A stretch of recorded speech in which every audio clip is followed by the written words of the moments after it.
Just before I hand over to Margaret, there's a few housekeeping things. The attendance sheet, it went round, it was circulated last night, but it seems there was a element just of this left corner that didn't fill it in. So the guilty parties will know who they are. And the sheet has been circulated again to allow them to make good their error of their ways. I have also been pressed to say at every occasion to remember the sale of the book for €20 of the book that Rowan so eloquently introduced last night, and which he edited the new edition. On a more sombre note, we started actually last night on a sombre note, but during the course of the year, 3 stalwarts of the school, Jim Sadler, Cal McLean and Paul Callan, passed away, and we should remember them, and because they were all in their own ways fantastic characters, individuals, and they made a good contribution every year to the school. So that's the sort of business thing.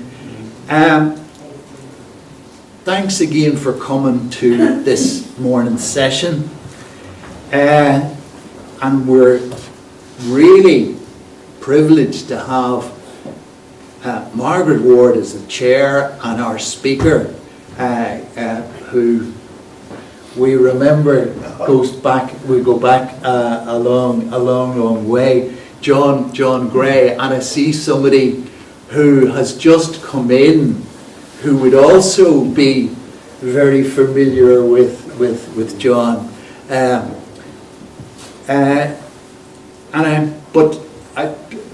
By way of introduction of Margaret, who really doesn't need an introduction, she's fairly described as a really pioneering feminist historian, and her seminal works have actually reshaped our understanding of Ireland's revolutionary past, not merely by adding new figures, but by pulling from the margins the essential role women played in the fight for Irish freedom and equality.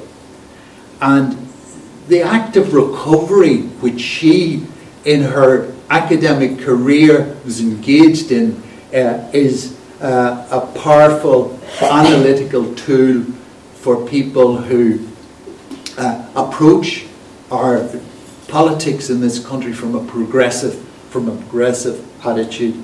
And this tool is especially valuable when examining the United Irishmen.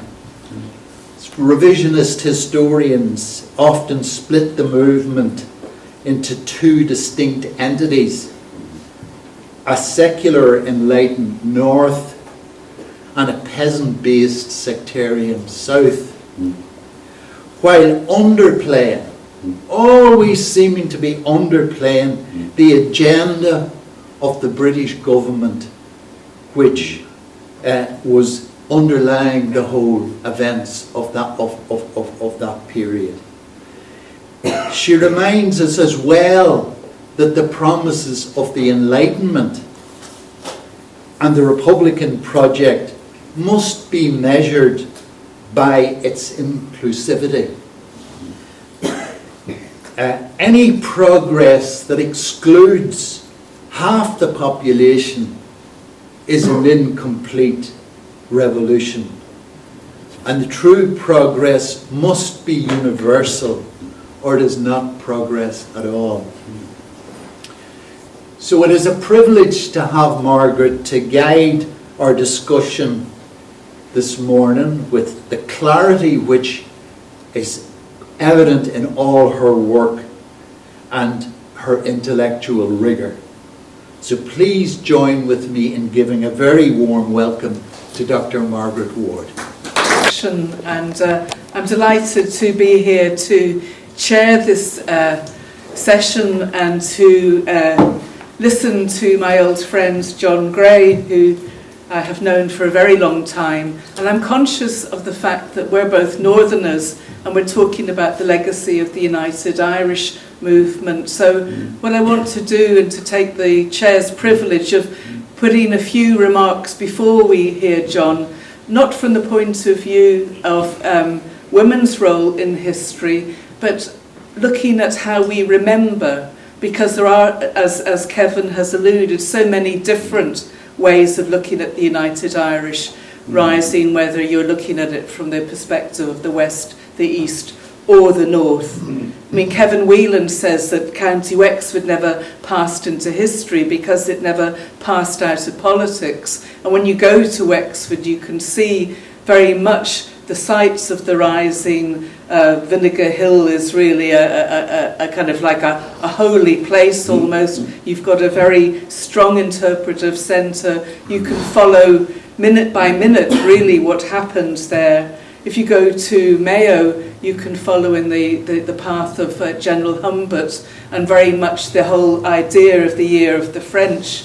I mean, Maud Gonne, when they were having the centenary celebrations in Mayo in 1898, said that so many people there thought the French were coming again to finish off what had been started in 1798. That memory had lasted throughout that century. Whereas in the North it is so different. And the wonderful historian Guy Biner has written about this. Some of you might be aware of it, talking about social forgetting when it comes to the North and the rising. Where he says when society needs to eliminate segments of its social memory that interfere with the society's present functions. So he said it's not amnesia. People haven't forgotten in that sense, but it's a use of silence, and that silence has been driven by years of conflict, of different memories of Catholic nationalists and Protestant unionists. So even in 1898, there was a huge commemorative effort throughout Ireland, as I'm sure you're aware, and there was a very significant one in the North, driven by people like Francis Joseph Biggar and Alice Milligan, reclaiming the graves of the forgotten insurgents, and that the turnout, as they called it, in counties Antrim and Down, was very much resented by that stage by Northern Presbyterians 100 years later. They hadn't forgotten, but they didn't want it remembered. So the Betsy Gray Memorial that was established at that time was immediately vandalised and smashed up. But as Guy Biner says, it wasn't forgotten. People took elements of those stones and kept them. They had their own memories of that time, but it wasn't a collective social memory. In very distinct difference, when you go to other sites, you've got that sense of internationalism, that time of revolution, the support that was given by the American Revolution, the support that was given by the French revolutionaries to Ireland, and it's put in that wider international context. And although in Belfast we were, as Kevin says, in a sense, the epicentre of that kind of secular radicalism. You had Wolfe Tone in Belfast as they were celebrating the fall of the Bastille, for example, but those are not the things that were subsequently remembered. So Wexford and Mayo have sites of memory, and the Northern Rebellion becomes a site of oblivion as the Presbyterians move from radicalism to conservatism.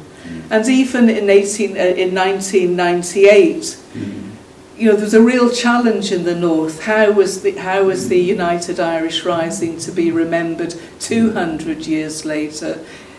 Just as a very bitter conflict was coming to an end, there were ceasefires, but it was very much governed by community relations kind of considerations. It was it was housed in a kind of conflict resolution framework. So if you went to the Ulster Museum, they had their Up in Arms exhibition, and it was seen the rebellion by now becomes a bloody civil war that sets the seeds for what's to follow in the subsequent centuries. Something very different from what we had at the beginning, when we had Mary Ann McCracken, for example, as our first woman who really articulated a secular, radical, feminist view of the role of women in the future. She had sisters in arms, in a sense, in Dublin as well. There were a few women who followed that path at the time, and they've been recovered from history, but not necessarily put into that context when it came to the bicentenary celebrations in the north. I don't want to go in, because I know that John will mention this, but in the north now we have a really great opportunity to redress that history, because the assembly rooms, our most important building, is finally being taken out of the private developers' hands, being bought by Belfast City Council, and it's the place with the most exceptional history that brings us back to the legacy of the United Irish movement. The Harp Festival took place there in 1782. Wolfe Tone attended proceedings there. There was the attempt to set up a Belfast slaving company that was defeated by Thomas McCabe, a member of the United Irishmen. And then, of course, in 1798, it had the military court that sentenced Henry Joy McCracken to death. So we've got an opportunity now to really look at the legacy of the United Irish movement in a context where we've got a United Ireland on the horizon that can't be too far away. And so I think it comes at such a crucial time that we have it in that framework. Now, John's been a leading figure in the campaign to return the assembly rooms to the people of Ireland. He's been a long-standing campaigner from the early days of the civil rights movement, people's democracy. He was very active, as he's been telling me, more in the Anti-Internment League when he lived in London. He also, as a member of the Linen Hall Library, as their chief librarian, actually follows in the footsteps of the United Irish movement, because Thomas Russell, the man from God knows where, was there as their chief librarian.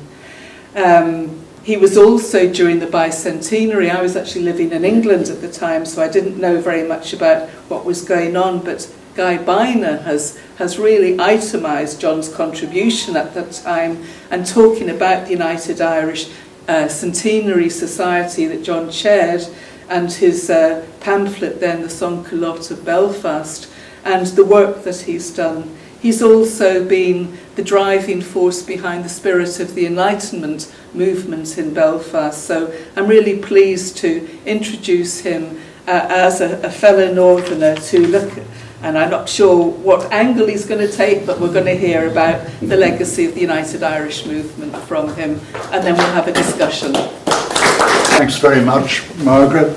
Before turning to the United Irishmen, I sort of owe an apology for having bumped out from the launch last night of the new edition of the book on Liam Mellows, but I made up for it last night by reading the two introductions by Rowan O'Donnell, he's at the back there, and by Jerry Adams. And I have to say, Rowan O'Donnell's introduction to the book makes it worthwhile on its own, both as justifying the importance of the book, but in particular giving a very concise account of the importance of Desmond Greaves as a chronicler, historian of the radical Labour Republican movement on this island. So do buy often. We in the north we have slogans like that. You vote early, vote often. Well, in the case of books, I'm urging that policy on you. Yes, let's turn to the question of the United Irishmen. In 1998, I was chair of the Belfast-based United Irishman Commemoration Society, and in that capacity was privileged to speak on Ullart Hill, scene of the United Irish victory that launched the Wexford Republic, and at the unveiling of the truly enlightened monument, Tulak and Solace, I'm not sure if I pronounced that correctly, marking that moment. It was a great state ceremony. I was more than surprised to find the Irish Army and, believe it or not, the Irish Navy on the top of a hill. Less surprised to find mass ranks of hobnail booted pikemen marching up and down with no threat of English artillery mowing them down. Of course, if you looked at the monument, there was a void in the middle through which the dawn actually, I think, shines. I didn't actually observe that, but of course, through the void, you can see Vinegar Hill, where the pikemen were indeed mowed down 3 weeks after the victory at Ullart Hill. But on that occasion, in 1998, I don't think anybody was talking about the slaughter of the pikemen in 1798. There was a sense of, we've made it. Yeah. You know, all the ideals of the United Irishmen have been fulfilled. In the north, we had to mark the bicentenary of the rebellion, as Margaret has suggested, in a very different way. We were just coming out of 30 years of brutal conflict. For us, at the tail end of the Troubles, we had to acknowledge our fractured history and uncertain trajectory. There was no certainty. There was no sense that we've got there and achieved all possible radical ambitions. It was best done without pikemen. You know, in 1998, we could hardly be suggesting the justification of a renewal of armed struggle, let alone one led by pikemen. We operated in a context of debate and discussion with a particular focus on the ideas of the United Irishmen, because whatever else endures or does not endure, it is the ideas of the United Irishmen that still have a pertinent relevance today. I like to think it was an enabling process carried out at multiple venues across the province, and often on a cross-community basis. Margaret quite rightly referred to Guy Biner's terrific work about, you know, hidden histories and forgotten histories or half-forgotten histories. What we were trying to do was to enable people to come out of that realm of silence and to share memories. And it happened. It happened on quite a number of occasions where people came out with family memories. I remember one meeting in Dromore, which was held, I think if I remember rightly, in an orange hole, where there were two members of the Protestant community, right, who were good friends. And they'd never discussed the United Irishmen. And it turned out that one family had been related to the Loyalist family in Saintfield, who were actually burnt to death by the United Irishmen, right? One of the few identifiable atrocities carried out by the United Irishmen. The other family was related to the United Irishmen, and half the family had had to flee to America. They had never had this discussion. Well, in 1998, they were able to have that discussion. It's interesting that a number of unionist-controlled councils actually supported and helped fund these activities. Well, what then should we remember the United Irishmen for? For much of modern Irish history, they have simply been remembered for their undoubted courage, nay, heroism, in rising an armed rebellion for the independence of Ireland from British rule. All that is true, but many of those who have celebrated their endeavour have held deeply conservative views, which are the absolute antithesis of what the United Irishmen actually stood for, or have elevated armed struggle into an immutable and self-standing principle regardless of circumstances, something it should never be. The United Irishmen, of course, went down to disastrous defeat, and hence could be remembered as just one of the litany of defeats in what has so often been described as 800 years of English oppression. But they were different. They did not see themselves as part of that endless continuum. As Wolfe Tone put it, we have thought much about our posterity, little about our ancestors. Are we forever to walk like beasts of prey over the fields that these ancestors stained with blood? For him, a new age had dawned. They were modernisers who looked starkly forward. No weeping over the fate of the former Irish chieftains for them. Certainly their pursuit of a brotherhood of affection, embracing Protestants, Catholics and dissenters, represented a profound challenge to all that had gone before.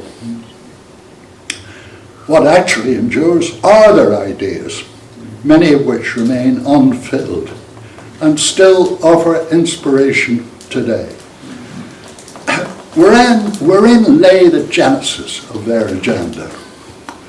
The first Irish Republicans were not in Wexford. They were actually Presbyterians who arrived in Dublin with Cromwell's army.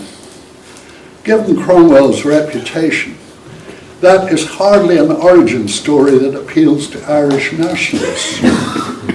When in 2016, on the centenary of the rebellion, I spoke at a Wexford seminar on the meaning of the Republic and pointed this out.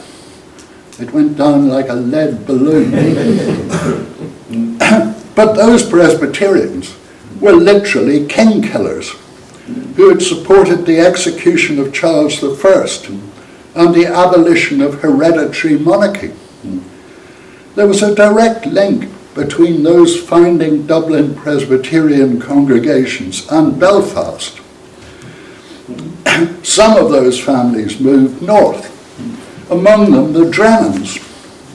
The father of William Drennan, the framer of the United Irish Oath, became minister of the First Presbyterian Church in Belfast. The young William had not forgotten the king-killing tradition of his forebears. In the 1770s, he and others attended a dinner to celebrate the anniversary of the execution of Charles I. A far more wide-ranging strand in the development of a radical philosophy owes much to Francis Hutcheson. He was born in Saintfield, County Down, the son of a Presbyterian minister. He was educated at a dissenting academy in Killyleagh and attended Glasgow University, where he attained the qualifications necessary for a Presbyterian minister. During the 1720s, he ran a dissenting academy in Dublin, and it was during this period that he wrote his major philosophical works.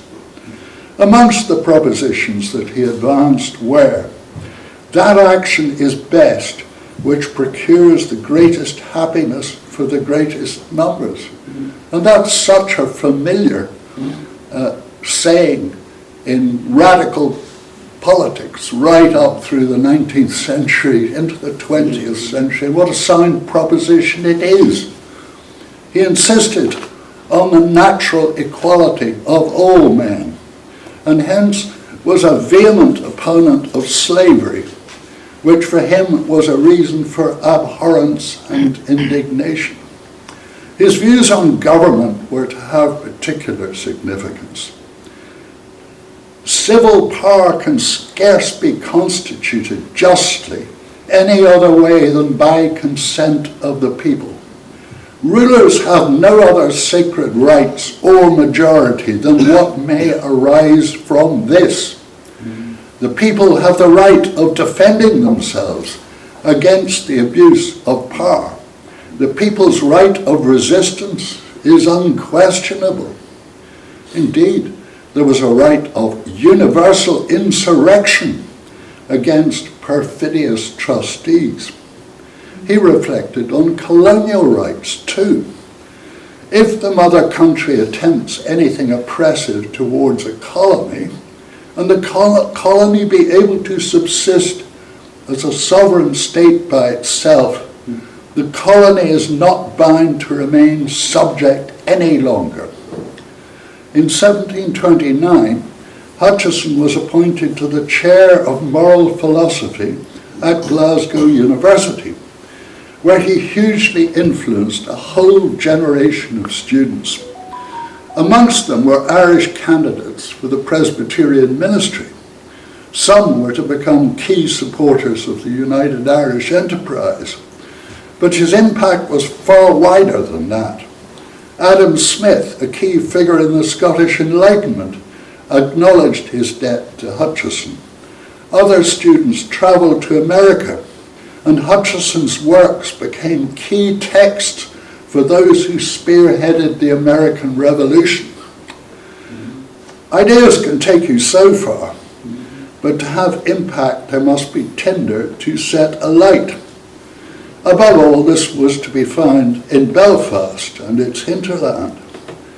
Belfast was a relatively small town in the 1780s, 1790s, 20,000 inhabitants. But uniquely in Ireland, this was an overwhelmingly Presbyterian town. Perhaps 90% of the population were Presbyterians. And thus, in concentrated form, its citizens felt their exclusion from power. The corrupt town corporation was run by 12 burgesses, all members of the established church and all nominees of Lord Donegal. They made up the entire electorate for the 2 Belfast seats in the unreformed Irish Parliament. Resentment only grew as the town prospered during its first industrial revolution in the 1780s. While arguably Belfast was the most revolutionary centre in the British Isles, I don't want to suggest that it exclusively drove the United Irish endeavour. Down the whole of the East Coast, a rising and mainly Catholic merchant and professional class equally resented their disenfranchisement. That was another aspect of the movement that was modern. It was centred on the developing areas of Ireland, and this rather than in the far west. Ideas from afar, of course, quickened the pace. The American Revolution, which had been very largely supported by Northern Presbyterians, was followed by the seminal fall of the Bastille in 1789 and the commencement of the French Revolution. The United Irishmen later argued that by consulting history and reason, we see that revolutions have succeeded each other at intervals since our first knowledge of the existence of man. To suppose them to stop now, and that man hath arrived at the highest point of moral and political improvement, would be to make a supposition which could proceed from nothing but insanity. Well, that's a rather hopeful perspective. One of the key figures in encouraging the American revolutionaries had been Thomas Paine. Now seeking to encourage similar developments elsewhere, he published his The Rights of Man in 1791. As described by Wolfe Tone, it became the Koran of Belfast. Paine actually sold more copies of The Rights of Man in Ireland than he did in Britain. Amongst his 32 propositions were a defence of the inalienable human rights of all citizens, vehement opposition to the hereditary monarchy and aristocracy, opposition to foreign wars, taxation of the rich rather than the poor, an embryo social welfare system, and education for all. The United Irishmen were founded in Belfast rather than Dublin in October 1791 and enjoyed only a little over a year of open politics before England declared war on France in March 1793 and the onset of repression which drove the movement underground. During 1792, great town meetings were held which endorsed immediate emancipation for all, including and crucially for Roman Catholics, and another held to mark Bastille Day and enthusiastically supporting the French Revolution. But we can never tell how the United Irishmen would have actually exercised power if they had succeeded. And this unlike their French counterparts. There, women who had been to the fore in the early stages of the revolution were sent to the guillotine, and Tom Paine nearly suffered the same fate. Early opposition to slavery was followed by the suppression of Toussaint Louverture's revolutionary Black Republic in Haiti. Notions of democracy were supplanted by the imperial impetus of the Napoleonic dictatorship. No, here we are merely left with the unfulfilled ideals of the United Irishmen. And because their presence in the fully public arena was so brief, some of these were works in progress. What is also true is that in its early stages, their would-be revolution was a bourgeois one. Indeed, the typeface used for their celebrated newspaper, the Northern Star, was actually called bourgeois.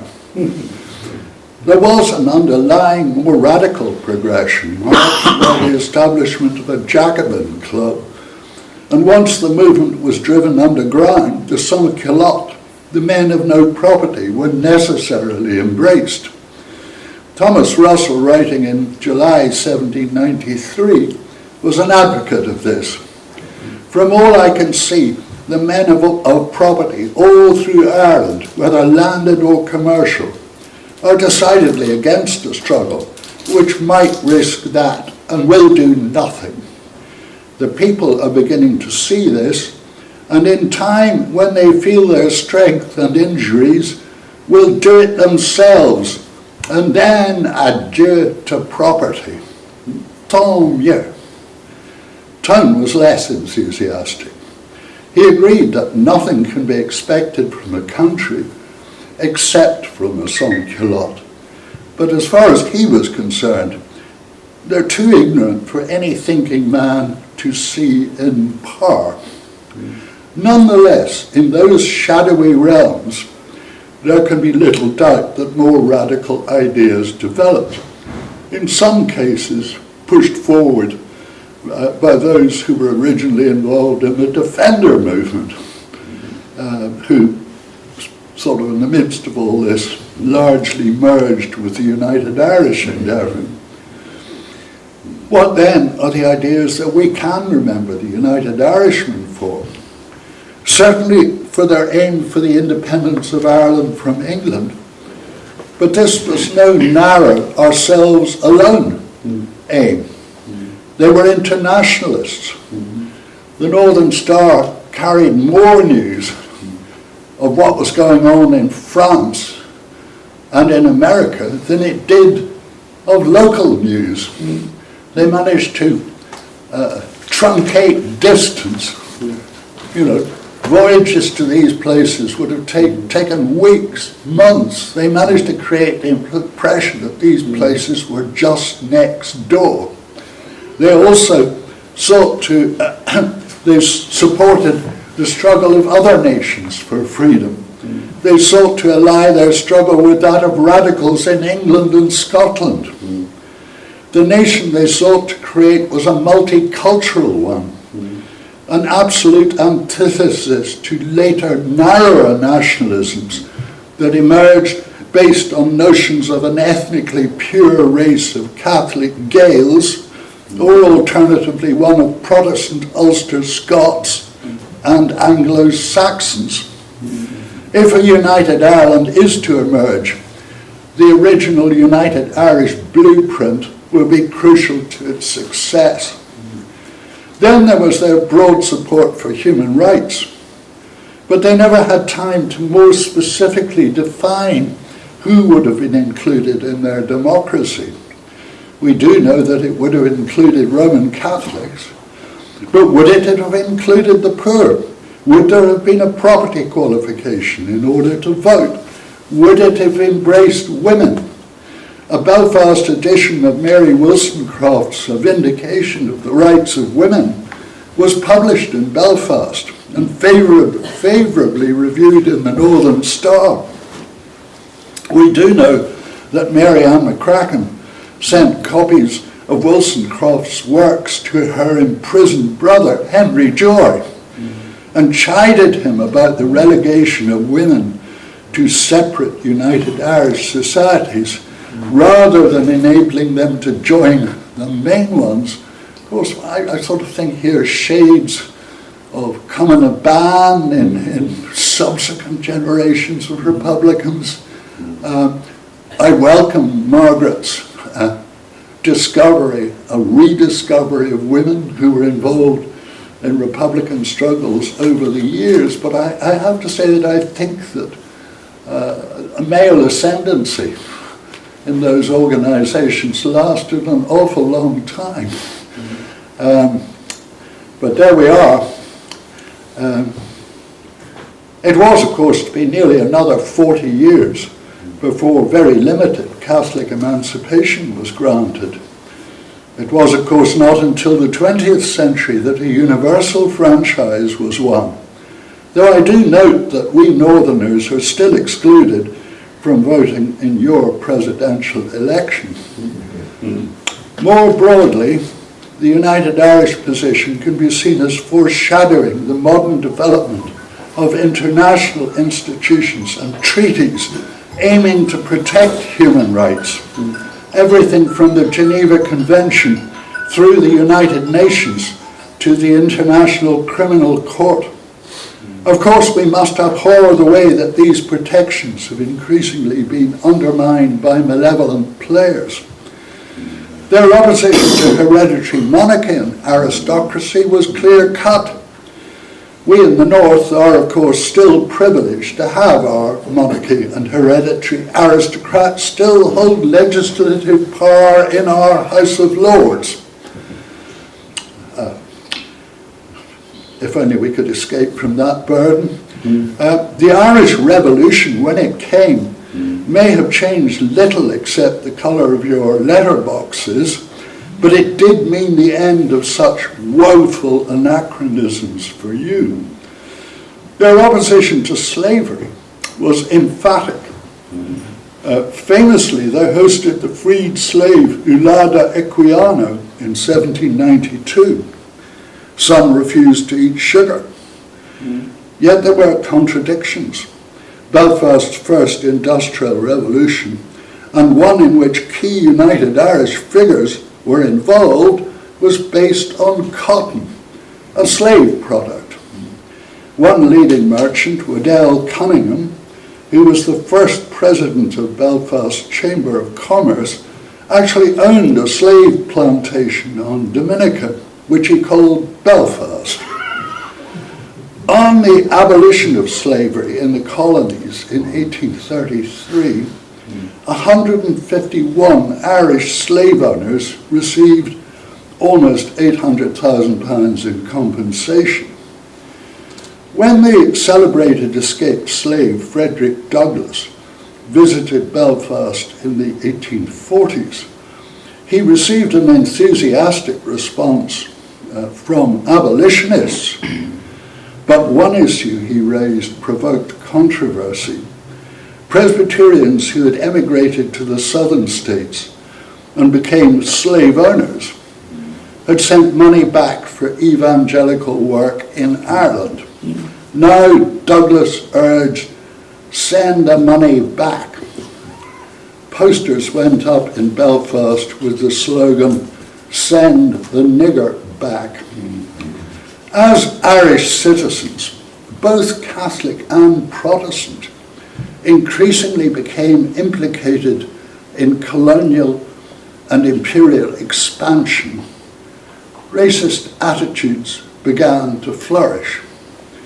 Mary Ann McCracken was still handing out anti-slavery leaflets at the docks in 1859, but she noted that Belfast, once so celebrated for its love of liberty, is now so sunk in the love of filthy lucre that there are but 16 or 17 female anti-slavery advocates. We need to recall that the young Irelander, John Mitchell, author of that Bible for advanced nationalists and Republicans, The Jail Journal, was elected late in life in Tipperary as the first abstentionist MP. This was despite his determined support for slavery and for the Southern cause in the American Civil War. His statue still stands in Newry, and a local GAA club is named after him. The United Irishmen insisted on the need for the separation of church and state. This for long remained entirely unfulfilled. After partition, Ireland consisted of two deeply conservative theocratic states. In the last 30 years, thankfully, the Republic has largely thrown off these shackles. But in the North, the Good Friday Agreement, and perhaps of necessity, enshrined religious identity in its provisions. The result is far from the brotherhood of affection that the United Irishmen hoped for, and at the very least has led to what more and more evidently is seen as a totally malfunctioning form of government. The United Irishmen supported free, universal and non-sectarian education. Henry Joy McCracken ran a short-lived and pioneering school for poor children. His sister Mary was involved in numerous similar initiatives during her long life, but these had only marginal impact. It was only in the second half of the 20th century that free secondary education was provided north and south. In the north, the transfer test, or the 11 plus, continues to separate the haves and have-nots, leading to the existence of a significant underclass with no qualifications whatsoever as a result of their failed schooling. In both jurisdictions, the churches maintain undue control within the educational system. While lip service is paid to the desirability of integrated education, and there is popular demand for it, it remains inadequately provided for. The United Irishmen were pioneers of a free press. Their newspaper, the Northern Star, has reasonable claims to be Ireland's first modern newspaper. It was smashed up by the Monaghan militia in 1797. Subsequently, all newspapers received secret government subsidies for 20 years or more to toe the line. There was a long subsequent history of suppressions and prosecutions, and in Northern Ireland under the Special Powers Act. During the Troubles, Sinn Féin was barred from appearing on broadcasting media. Under pressure, self-censorship often prevailed. There are still problems, as in the notable case of Trevor Burney and Barry McGaffrey, two investigative journalists who made a groundbreaking documentary on the Loughin Island massacre. They were wrongfully arrested by the PSNI, as determined by the High Court, and awarded compensation. It subsequently transpired that the police were tapping the phone, this is our so-called reformed police, were tapping the phones of journalists and lawyers. I suppose it's an improvement on the situation in which, during the Troubles, lawyers actually got murdered. Obviously, the case of Pat Finucane is the best known of those cases. The United Irishmen demanded justice before the law. This was manifestly unfulfilled in their own time, most notoriously in the case of the judicial murder of William Orr in 1797. Others simply suffered torture and summary execution, or the judgment of rigged juries. In the modern era, both Irish states used internment without trial and non-jury trials.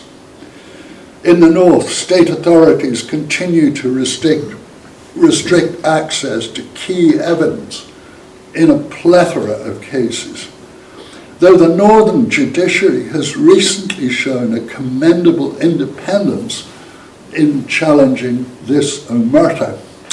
Meanwhile, issues relating to justice for the victims of the Troubles remain largely unresolved. In the absence of state provision, United Irishmen and others were to the fore in pioneering charitable provision across the fields of poor relief, care of the destitute and of children, in education and medicine.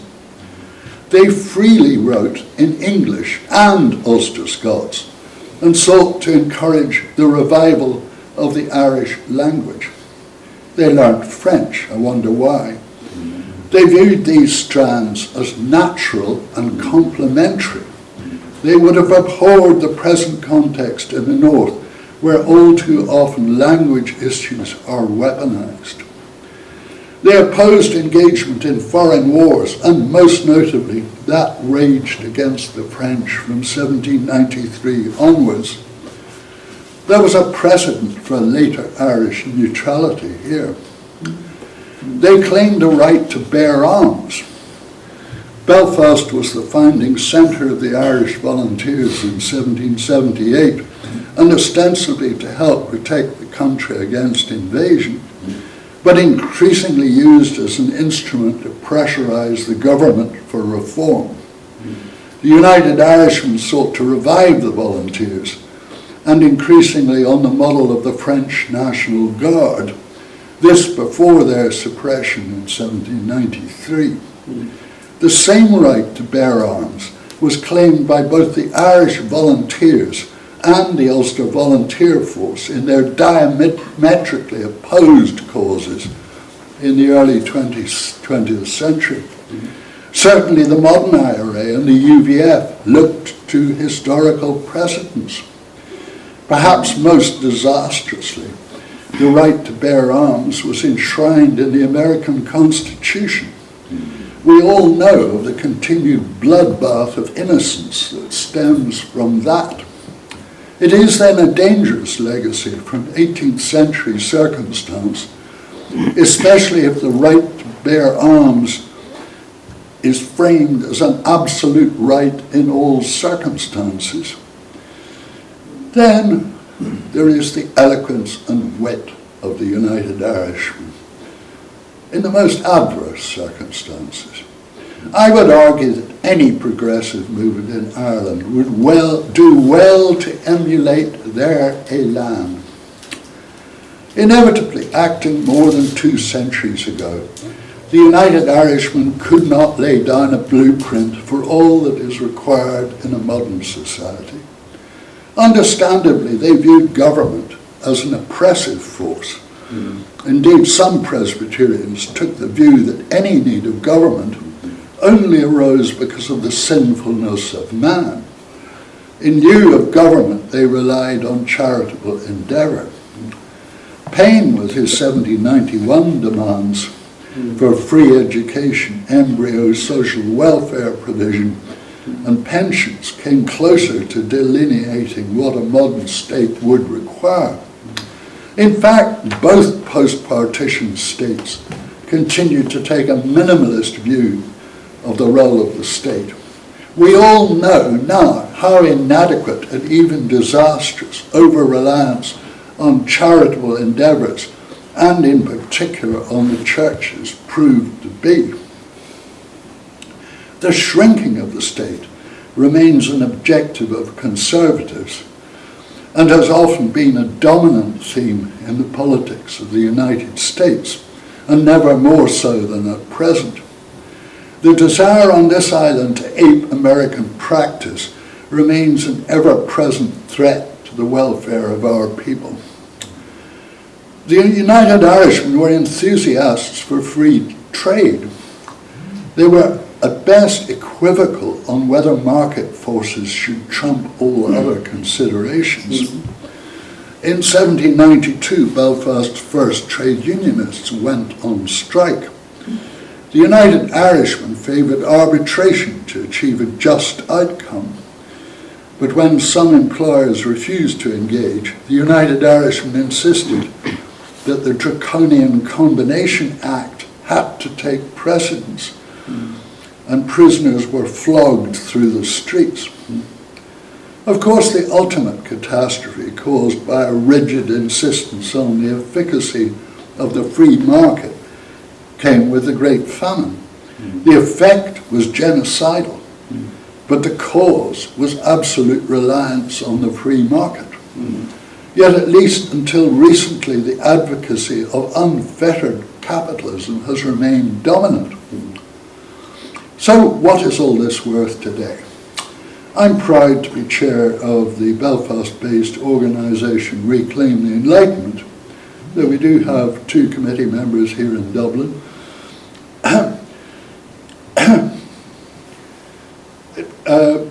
RTE was founded in 2017 and draws on our city's progressive era in the late 18th century as a trigger for positive interventions in the present.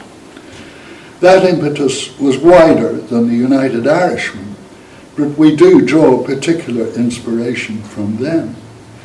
I think I would describe us as civic republicans. We have often broken free from rigid backgrounds and been engaged in other civic arenas. Reclaim the Enlightenment gives us a freedom to speak out. It's no longer whatever you say nothing. As a registered charity, we are required to be non-party political and indeed choose to be so. We believe that taking an independent stance enables us to build bridges. We could be characterised as part of the much vaunted and perhaps over-vaunted moderate middle of recent years. In fact, we are far from moderate in our insistence on the need for radical reform of many aspects of our society. What do we do? Well, Margaret has already mentioned our 4-year campaign to save Belfast's historic assembly rooms for public and cultural uses achieved a signal success at the beginning of this week when Belfast City Council unanimously agreed to purchase the building. We have an active education reform group which is focusing its campaign on the abolition of the hateful 11+ exam, the separation in education of the haves from the have-nots. We've held conferences on slavery past and present and on the freedom of the press, and are planning a major intervention on the issue of racism for the new year. For the past 3 years, we've been joint lead partners with Harp Ireland Cruit Erin in organising a Harps Alive festival. We also annually hold an alternative Burns Night with the emphasis on his radicalism and an emphasis on the radicalism of the Ulster Scots tradition. We have a varied lecture programme and organised tours to locations with significance for the radical cause. This October we will be following the United Irishmen to Dublin. We're supporters of universal human rights. We are resolute opponents of hereditary monarchy, of slavery and modern racism. We're supporters of freedom of the press and justice before the law. We abhor the ascendancy of the military and industrial complex.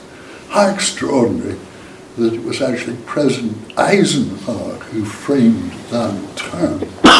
You know, I always thought it was some Marxist who came out with the thing about the oppression of the military and industrial complex, but there was somebody who was truly an insider who recognized how dangerous it was, and his words only proved prophetic.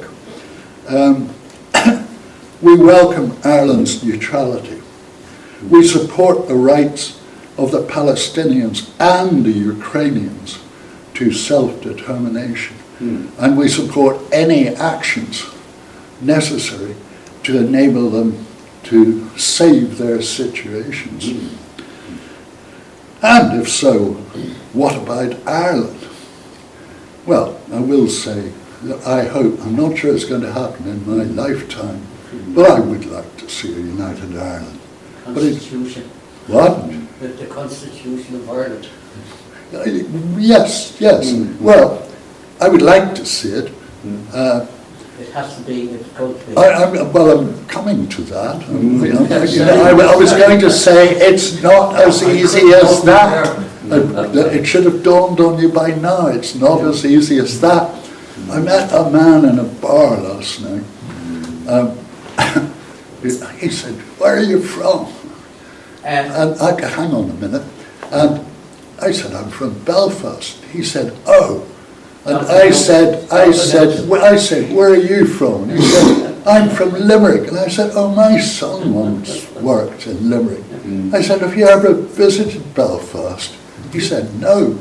I said, would you ever consider visiting Belfast?" And he said, "Absolutely not." So, you know, the problems about creating a united Ireland are not all because we're a Thran crowd up there. Some of you have questions to answer. There are those who think that visiting Limerick is a hazardous enterprise still. Well, my son came to that conclusion after a couple of years working there. Well, you know, to talk about what the difficulties are, I mean, it no longer serves to cite the outcome of the 1918 election as the magic mandate to unite the country. We've had more than 100 years of partition. Of course, James Connolly was entirely right when he warned that this would lead to a carnival of reaction. Indeed it did. But it's one that cannot now be overcome by mass rallies. And you may sense that I'm talking here about Ireland's future. I don't want to do them down, I just think it's not actually the right approach. I think here the utter failure of the Anti-Partition League in the 1940s and 50s. Worse still is the notion that unity can be achieved by demographic change, that we can outbreed the opponents of unity. Well, I can tell you I'm much too tired to help in that endeavour. And I think some of the rest of you would be too. It might achieve the necessary numerical effect, but in a way that would be a recipe for continuing disunity even within a nominally united Ireland. What is needed is a radical vision of what a united country could be.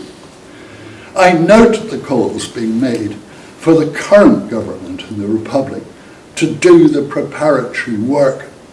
But that government is fundamentally conservative and incapable of carrying out the task. It's up to the rest of us. The United Irishmen can certainly equip us with some of the essentials of that vision, but more than 200 years on, we need to build on that. We have a unity in one bleak sense, in the profound inequality as between rich and poor in both jurisdictions.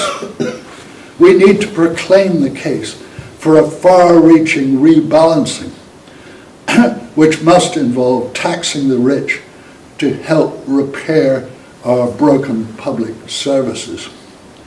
That may sound like socialism or even communism. Actually, I think it's common sense.